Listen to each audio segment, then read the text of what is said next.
नमस्कार, स्वागत करुच्ची मोर Sunil mind power channel को। चलतु जानिबा शरीर आमर निश्वास प्रश्वासर साइंस विषय आ शरीर थिबा तत्व विषय। शरीर तत्वर शरीर महत्व कौन अच्छी तत्व कौन आम शरीर में 5टी तत्व थाए जोटा आम शरीर निर्मित होइछि तैयारी होइछि। चलून जानिबा केतोटी प्रकार कौन कौन तत्व बा एलिमेंट्स।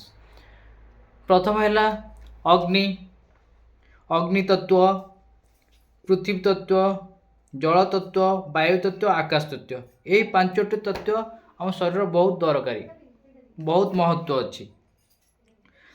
प्रत्येक घंटारे 5टी तत्व किछि किछि मात्रा रे आसी थाए।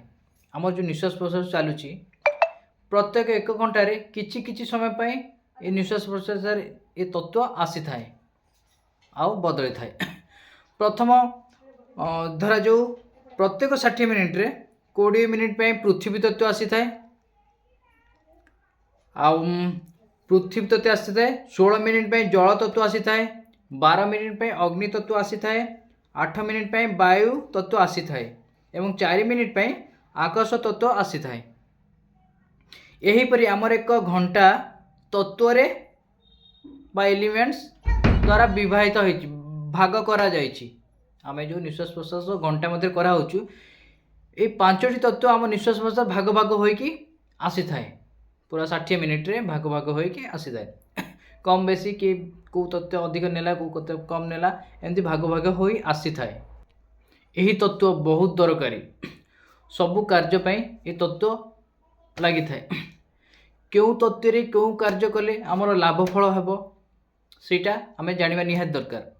एमती हम प्राय काम कला बेले हमको विघ्न होता है, असुविधा होता है, प्रॉब्लम होता है, काम पूर्ण हो न थाए, अधारू रही जाए। तो सही पड़ी को तत्व रे को काम करिले आमको फल मिलता है, पूर्ण आमर कार्य पूर्ण होता है, बेनिफिट होता है, सब किछि समाधान हो जाए। तो सही गोटा किपरि जानिबा चलंतु कहूची। केतेबेले वायु तत्व चालू वायु तत्व चालू किपरि जानिबा, केतेबेले आकाश तत्व किपरि चालू आमे जानिबा, केतेबेले अग्नि तत्व चालू आमे जानिबा। आमे तो जानि पारले केवल आम शरीर घंटाए भितर 5टी जांक तत्व जीवाश्य करूछंती किछि किछि समय पय, किंतु केतेबेले को समय रे ए तत्व चालुची सेटा किपरि जानिबा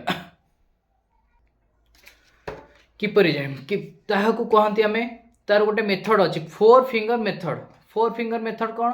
4 फिंगर मेथड आमर जो निश्वास प्रश्वास चालुची 4 फिंगर, ए 4 फिंगर मेथड ए 4 फिंगर एमती रखी दबा। जदि एटा चालुची 4 फिंगर भितर आमर निश्वास प्रश्वास चालुची ताला एटा अग्नि तत्व। अग्नि तत्व जदि सेमती 4 फिंगर जो 8 फिंगर 8टा फिंगर 8टा फिंगर धरा जाए एमती, धरा जाए 8टा है एमती 8टा फिंगर, ये 8टा फिंगर भितर हम निश्वास प्रश्वास चालू थाए।